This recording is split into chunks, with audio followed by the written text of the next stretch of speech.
Once the opportunity arose for him to close the show, he did it in emphatic style. Whatever he hits falls.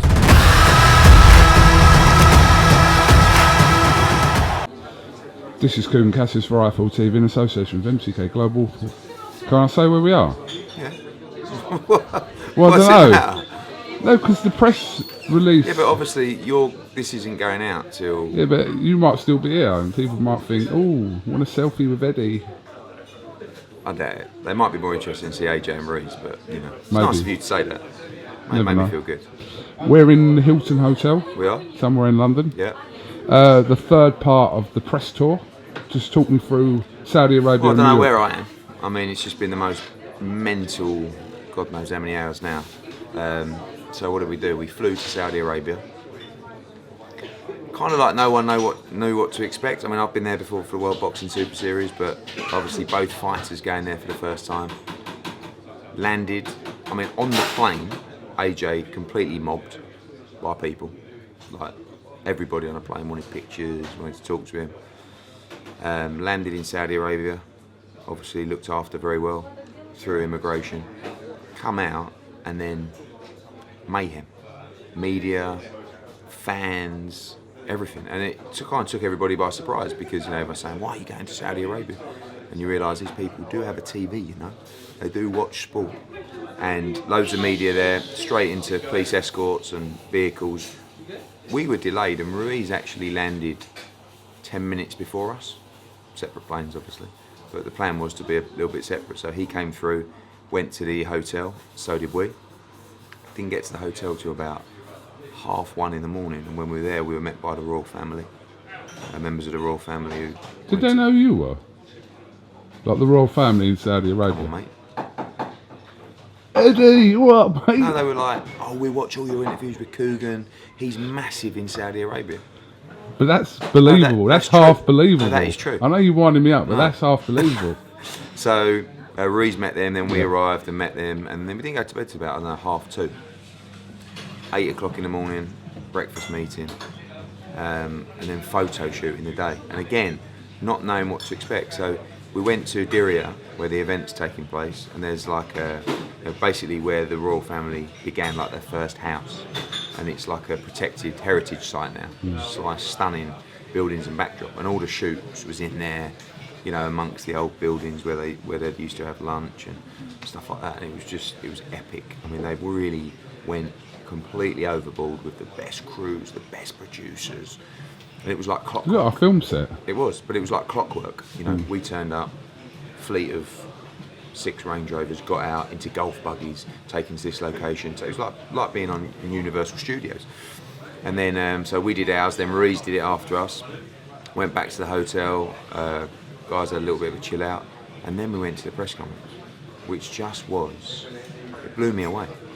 I've never experienced anything like it. So when the sun went down, the press conference started. The history of DILLIAN projected on the old King's Palace in a light show.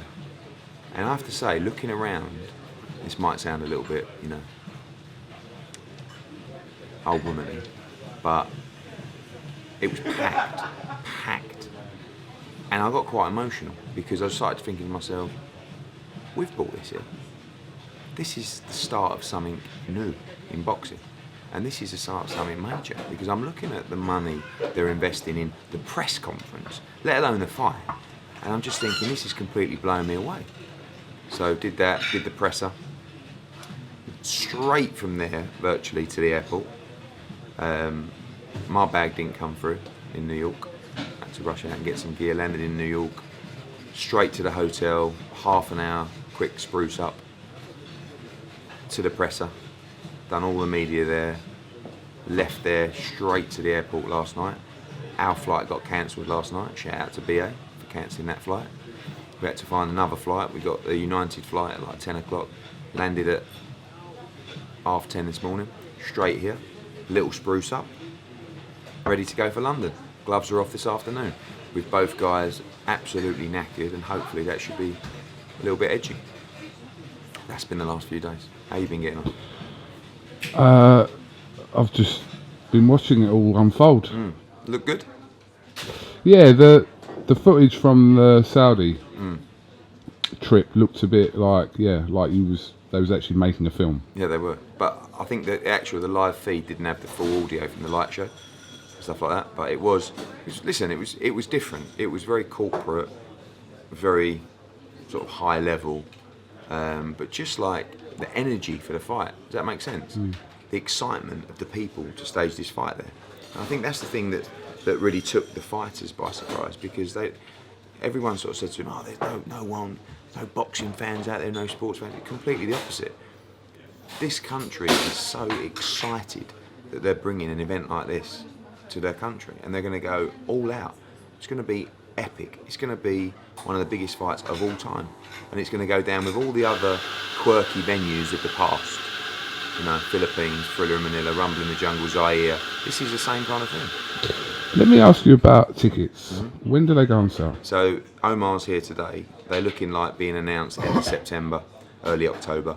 There'll be an announcement next week about tickets, how you purchase them, etc., etc. There's 16,000 tickets. So it's gone from 11 to 16. It's gone from about 11 to 12 to 15 to 16. So is there potential for it to rise again? No, 16 it's all buildings obviously underway. And it will just become. How many of those will be available to our UK fans? Realistically, I would like to say as many as needed, because realistically, how many UK fans are going to go? 4, 5, 6,000? I think you'd be surprised. Okay, well, I mean, basically, Saudi's mentality is everybody's welcome. And this is such a big showcase for their country. They want as many international fans there as possible. So, pricing wise? Don't know. I think it will be cheaper than MSG. Yeah. And they're just working all that out at the moment. Obviously, they're just now erecting a stadium, got the seating plan in place, and that'll all be released, I think. How much a ringside? I don't know. They control the gate. Okay, but you have input in that, surely? If they ask me, from an advisory point of view. But Can you tell me the gate's not financially plausible to you? No. Really? That's interesting. It's not like 50 grand a ringside seat. No, they want to make it as accessible as possible. And all the conversations I have had was to say, we want to make this cheaper than MSG. So you think the process, like you said, the visa will come with the ticket, etc. You buy a ticket, you get your visa,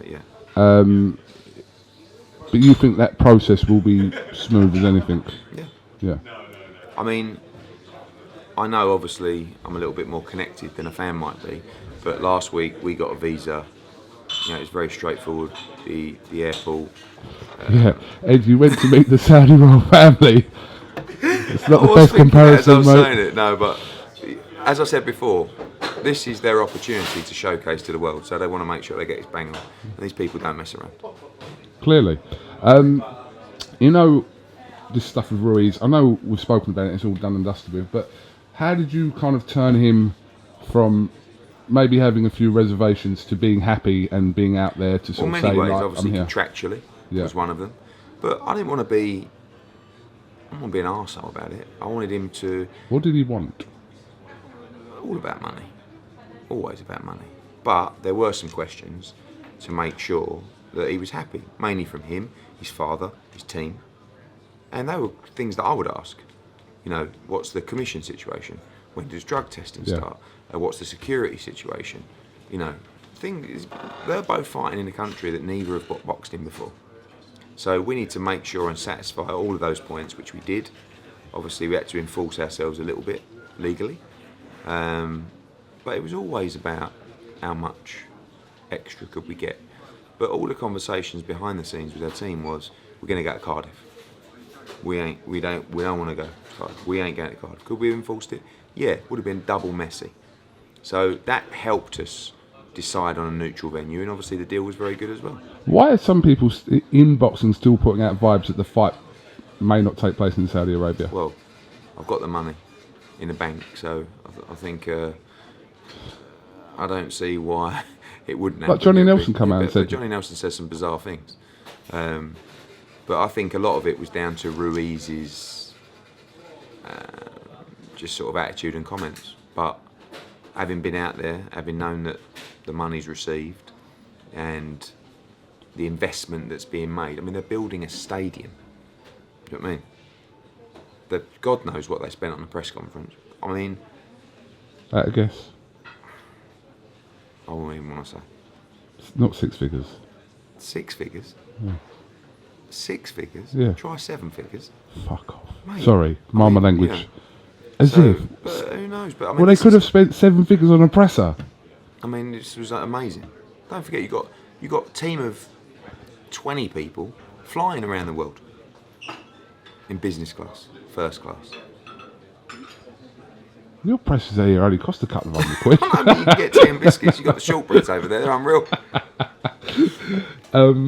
All right, so that was success, and obviously today's the final part of the press tour. Then AJ can obviously go. Yeah, both start camp. What did you think of the shape of Ruiz and his size, and also Joshua as well? He said that he's around the same weight as he was when he started, but he's a little bit bloated because of the travelling. So that's definitely one I'm going to use from now on in, because I do a lot of travelling. So all you people watching at home, I haven't put on any pounds, just slightly bloated because of the travelling. He's clearly heavier. Yeah, I don't think. I mean, I didn't look at him sitting next to me and think, "Blimey, you've put on some weight." He's a big lad. But like AJ said, I don't think that, if he comes in 5 or 6 pound heavier, is that going to make a huge difference? He's saying he wants to come in 10 or 15 pound lighter than the last fight. I think one of the benefits that Ruiz had with the last fight was he went straight from the Dimitrenko fight into camp for the AJ fight. And sometimes his discipline hasn't been great. A lot of questions, like a journo just said to me then, "Oh, do you think he's lost the plot buying a mansion and a Rolex and a Rolls Royce?" No, it's just finally achieved his dream and said, "You know what, I've won the world heavyweight title, I'm going to buy myself a big old gaff." Yeah, don't blame him. No, right. So only he will know how motivated he is. These 2 purses have changed his life forever, and make sure that he will be sweet for the rest of his life, and so will his children and his family. How much does he want to create a legacy from here? The difference I've seen in AJ to this build-up compared to RUIZ build-up is just like... What about his physique at the moment? AJ? Yeah. He's not trying to do anything. He's not... Has he lost some weight? Maybe because he's not doing his strength and conditioning. He's not doing his running. He's not working at full capacity. So what he is doing is working on his boxing. And I think that's going to be the key in this camp. I think you will see a lighter, faster AJ. But you still need to see a strong AJ. But I think you'll see him leave the strength and conditioning and the running and the weight so much aside and concentrate solely on his boxing in this fight. And since that loss, every day he's been thinking and working to this fight, because he's an obsessive kind of guy, and he will want to get this 100% bang on. And the 3 months that have gone, or 2 months, or whatever it is, that hasn't been rest for him. That hasn't been. It's been reflection, but it's been more about building. It's been more about how do I win this fight. And for the first time in a long time, the sole focus is one man, and that's quite nice. It's a nice feeling, because every fight, it's Wilder, Fury, undisputed, blah blah. Now it's just Ruiz. Nothing else matters other than Andy Ruiz. And AJ's a regimental kind of guy. He can focus on that kind of vision of one thing to do, and that's beat Andy Ruiz on December 7th. Chuck some names at me, potentially, for the undercard. Do you know what? Honestly, I haven't thought about it since probably this week. So, I mean, I want to have it heavyweight focused. I really want to see what happens with Michael Hunter and Kuzmin next week, which is a great fight. Quite like Hunter Povetkin. Povetkin likely to feature on that card.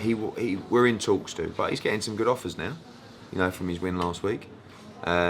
Jesse Vargas, Liam Smith is a fight that we're looking at for that card as well. Loads of stuff in the work, but really it's next week we start nailing down. It's kind of 12 or 13 weeks, so we're a week or so away from finalising the lineup. Everybody. How many fights will you have on? 7. 7. 7, yeah. 7 and AJ, something like that. But you're going in hard with it. Yeah, we've got to. I mean, Saudis, they want a big card, and as always, we shall deliver.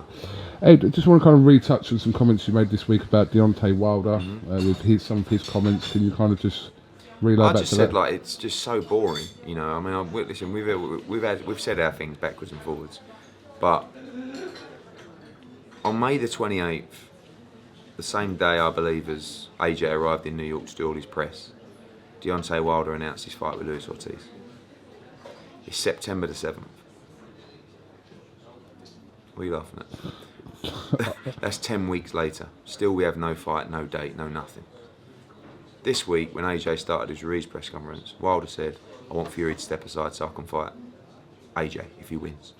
I want to be undisputed. And he's just like, I saw his post last night. I want to be undisputed. One face, one match. Where was that 6 months ago?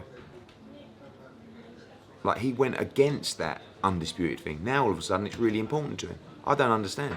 But we can't, honestly, like, that's nothing. Wilder don't matter to us. What matters is winning this fight. And this is the biggest fight in the division by a mile. The biggest financial fight, I mean, one of all time, but certainly that can be made in heavyweight boxing. And we have to focus on this. Because if we don't win, if AJ don't win this fight, there is no Wilder fight just now. But it's just frustrating. Every time AJ does a press tour, Wilder starts trying to get into the limelight where our focus is RUIZ. Don't want to talk about Wilder. He's a clout stealer. So let this fight, this epic moment for the division unfold, and we wish him all the best against Ortiz. Why hasn't that, to your knowledge, been announced? I'm sure it'll happen November 23rd.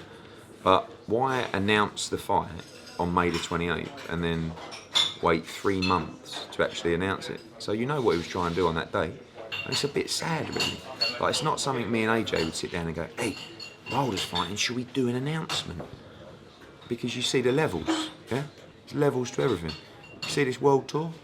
That's a proper world tour, you know? It's a proper profile of a fighter. Anthony Joshua just got beat. He's still 5 times bigger than Deontay Wilder. Anyway, it's enough about that. You're busy, aren't you, Ed? I'm busy. I'm busy. Don't waste my time. Fuck's sake. Ed, KSI, Logan Paul. In an original interview, you spoke quite highly of the event they did before. But when I asked if you would promote that, you was umming and ahhing, but you said that your quote from you, because I watched the interview about your heart's not in it. So, is it just all about the money? It's about the money. It's about the sport. It's about just opening your eyes and just having a brain. I mean, the first time around, I didn't know enough about it. Didn't know who KSI was. Didn't know Logan Paul. And it's like, because they did one at Copperbox, didn't they? Did really well. Then they announced this one. I'm like, oh, where are they doing it? Manchester Arena. Manchester Arena. It's going to be a disaster. We had a show the same night at the Copperbox. Who's broadcasting it? Oh, it's on pay-per-view. Oh, this is brilliant. This is brilliant. Go on sale, sell it out in a day. Manchester Arena. So I'm like, what the fuck? Hold up. Hold up. And then 1.3 million pay-per-view buys. And a little bit of bitterness in me wanted it to be shit, the fight. And it was all right. Do you know what I mean? It was actually So honest. No, but they were in shape, weren't they? Yeah. And it was a good back and forward. They'd done 6 rounds, and it was. I'm not saying it was like world championship standard, but it was okay. And I was like, fuck, I should have done that. And then afterwards, started talking to KSI, started talking to his team. Obviously, DAZN launched. It did like 500,000 pay-per-view buys in the US at 2 o'clock in the afternoon. So obviously DAZN are looking at it and say, look, this isn't really where we're going with boxing, but we can't ignore this. And I said, no, you're right, we can't ignore this. So I started talking to KSI, and then we started talking about Staples Centre.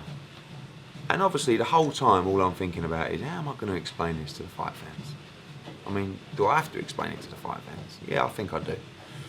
So I wanted to put a few things in place. I sat down with him, I said, look, to be respected, and you're never going to be respected by the fight community because it's not going to happen. You've got to do things the right way. You've got to do it like everybody else. And they said, well, what does that involve? I said, well, you've got to turn professional. It's the first thing. You've got to get your licence. You've got to go for medicals. You've got to be approved to fight. And you're better than some pro fighters, not many, but you're better than some pro fighters. So do that and get the respect that way. Then you've got to lose the head guards. Management of both guys like, no way. No, they can't lose their head guards. Both guys are like, all right, and you've got to wear 10-ounce gloves. Because this time, someone's getting knocked the fuck out. And it's a new dimension. But if you want to do it properly, do it properly. The stuff on the undercard is just having a brain and saying, if we're going to bring this new audience, because you get the guys saying, oh, so what do you think that young fans are going to watch KSI and then fall in love with the sport? If they see what we see and we know about boxing, why shouldn't they fall in love with it? We did, right? We saw it, we was around it, we fell in love with the sport. So rather than put KSI, Logan Paul, some other YouTubers and some celebrity boxing, which I understand, whilst it gets people talking about boxing who aren't boxing fans, they're not seeing the beauty of boxing, they're not seeing why we love the sport. So put Devin Haney on, put Billy Joe on, put all our kids on. Then people start saying, oh yeah, but don't you think that's disrespectful to Billy Joe? What, boxing in front of 20,000 people at Staples Centre, boxing in front of the biggest audience he's ever boxed in front of, millions of people around the world. They understand it, but some people don't. Are you putting on any other YouTubers? No. So I can't put my hand up to it? I would put you on. Would you actually put me on? I would put you on. What, if I was to do things the correct way? Yeah, you would have to get, like, with all due respect, I doubt you would pass the medical. I probably wouldn't, to be fair. Not the minute. No. You've had a boozy couple of weeks. All right. Yeah. No, but I don't want it to be. I don't want it to be. I'm a boxing fan. I've been around boxing for over 30 years. I grew up in the sport. I'm in love with the sport. It means the world to me. So, but I can't ignore this new age. Logan Paul and KSI are heroes to people, right? I'll second that, yeah. So, right or wrong, and as a father, I'm concerned that my kids might actually have a hero like a YouTuber rather than, I don't know, Jess Ennis. I don't know, someone like who I would want them to be their heroes. But you can't ignore it. So if these guys, millions of people around the world, are watching these people train hard, go into the sport, have a real fight, watch great boxing on the undercard, enjoy the sport of boxing, our job is to retain that audience. Can we do it? Will it be 5%? Will it be 10%? Will it be 20%? Anything is good because it's hard selling tickets in America. We struggle. Bob Arum struggles. Al Heyman struggles. Yet we put on this show and do 20,000 at Staples Centre like that. No-brainer. It is a no-brainer, but I understand the criticism. I understand the criticism with that, Yeah. and I understand the criticism with Saudi. And once again on Saudi, there'll be people turning up today who only come to this press conference because they want to ask questions about Saudi Arabia. Geezer did last time. And you know what I say when I think about it? Who are you to tell these fighters they can't make this money and take this opportunity? I agree with that. You know what I mean? Oh, well, what about this incident? Talk to the fighters about that. You think they care about the incident? This sport is dangerous and brutal. Get them paid, let them make what they deserve. That's the true reality of the situation. And in this instance, it's just an opportunity to do a massive event. I mean, almost sadly, it's probably the biggest fight of the year. Do you know what? I am living proof that YouTubers can be heroes. Don't forget that. Yeah. Have you had a few? No. I don't know. No, I am living, yeah. So you're saying you're a hero? People come up to me all the time, like... Mate, drop this Like, no, they do. conversation out there. It's going to Can't do all go the horribly time. wrong. Cool, you're my hero. How many people say to you, Ed, you're my hero? Loads of people No. say it to you. Quite a few say, I respect your hustle. Keep doing what you're doing. That's... I'm joking, by the way, all that people out there. You're not, I'm by the way. No, I am. But I am a Oh, hero I'm to not. some people in I'm Sri not. Lanka. They do say that to me. Did I? Yeah. Eddie, you're the man. No, they don't say that. But they do say, that's the nicest thing someone says to me. Ed, keep doing what you're doing, mate. I love what you're doing for British boxing. That's the nicest I would thing. love to fight on the undercard. Again, I would only do it if you went through the channels. If you I did that, would you consider it maybe for the third fight? Yeah. Seriously? I don't mind. I mean, but you've got to take the sport seriously. You've got to train properly. You've got to, All right. To be continued. Edward, what's going on with Dylan? I spoke to him. I'm seeing him on Monday actually for an update. His lawyers are dealing with UCAD. I believe there is some kind of hearing stroke event taking place in early October, and hopefully after that everything will be published, cleared, and he can continue to box. Are you optimistic he will still fight this year? Not Yeah, necessarily. but I do think, I want I want this to be dealt with. You know, because I'm His tired. name to be clear. Exactly, Yeah. because I'm tired of answering the question every time I do an interview. I want this to be out and over with, even one way or the other. You know, but I know the way that it will go, and I know what's happened so far. So I think it's important it's dealt with before he fights. Right now, he could box tomorrow. But I don't think that's necessarily right for the paying public to say, no, but it's important to know that he's been cleared. So he's cleared to box. He's not suspended by anyone. He's cleared to box. He's able to box.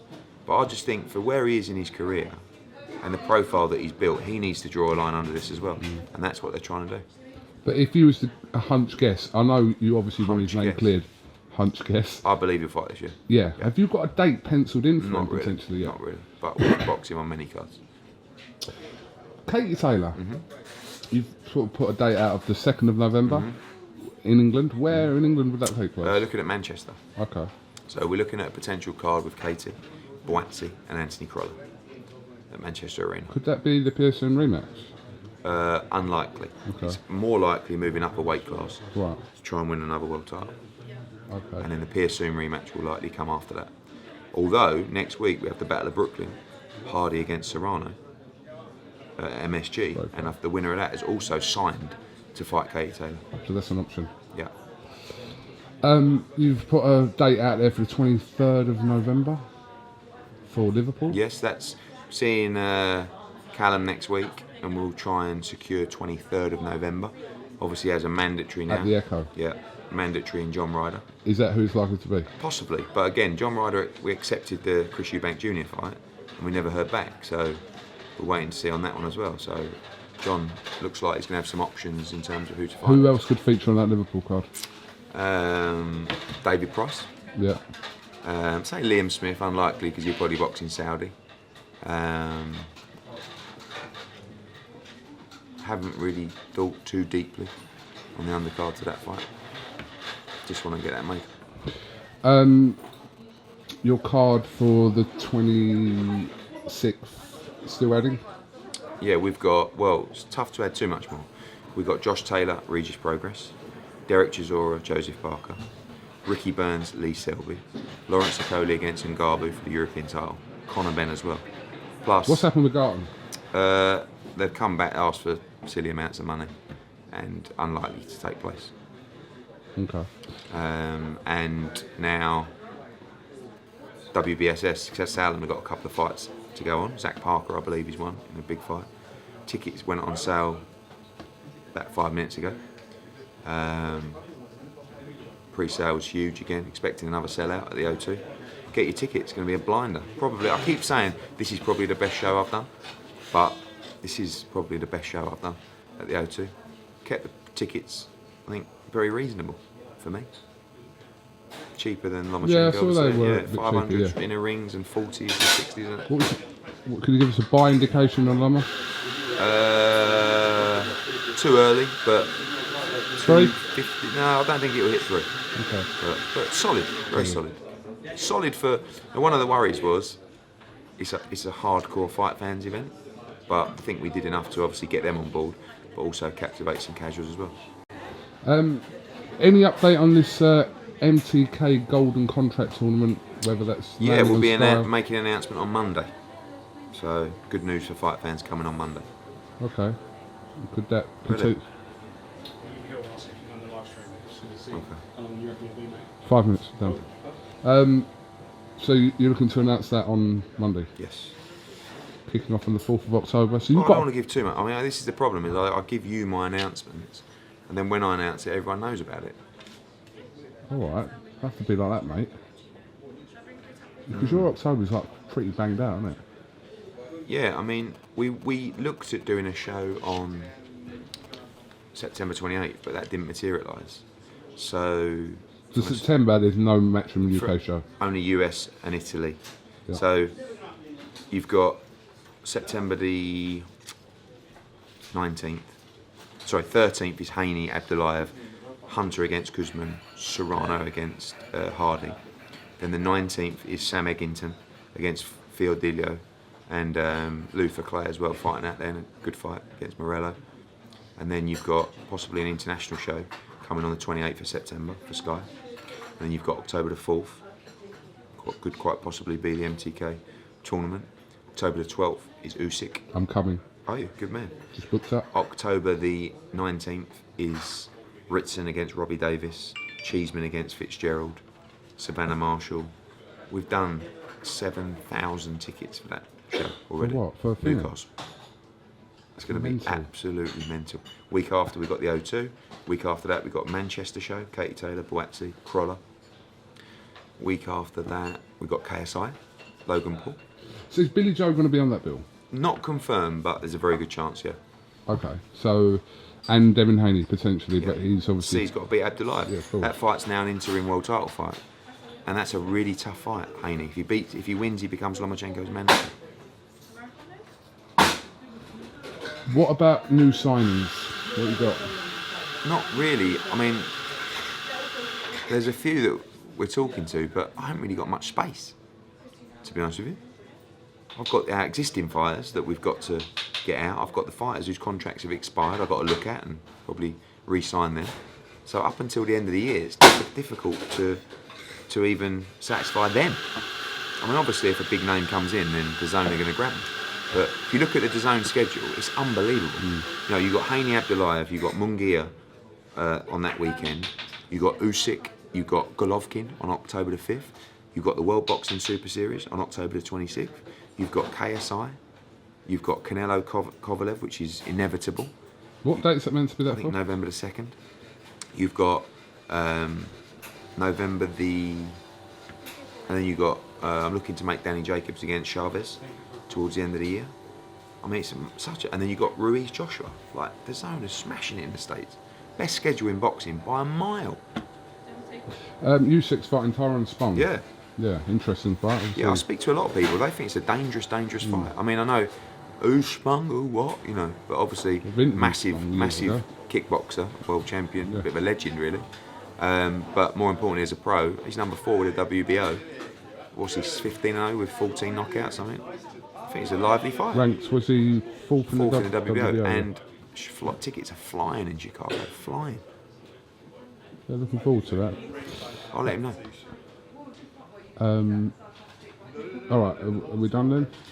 Yeah, we're done. We're going to go in there now. And Anything on I want to say Kell Brook? thank you. No, Kel, trying to get him out of India. I could put him on in Saudi. Yeah. Seeing Amir next week as well. See What's the options for Amir at the moment? I think he'll fight one more of the time. We want to make the Brook fight, but that won't be till February, March of next year. You're already planning for 2020. Of course. Well, I'm planning for 2030. I thought you were going to be out the game by then. We'll see. It's been a taxing few days, but I love this sport. I love this sport. Do you know what I watched on the plane? The Muhammad Ali, you know, the HBO series they did recently, 2-part, done by LeBron James and Jay-Z. Have you seen it? I haven't seen Watch it, mate. Unbelievable. Unbelievable. Was that when your feet up and your head back? No, but it's really a depressing series. I mean, like, you know, how he boxed on at the end and you know, everything he went through, and you know, it just made me realise that I love this sport, and that's why I referred earlier to that question about Saudi Arabia, which is, don't you tell me to not provide these opportunities for these fighters. This is a tough sport. And on that, over and out. Thank you as always for your support. October the 26th, the O2 Arena, and we'll see you there. This is a banger. Thanks, Edward. Once the opportunity arose for him to close the show, and he did it in emphatic style. Whatever he hits falls.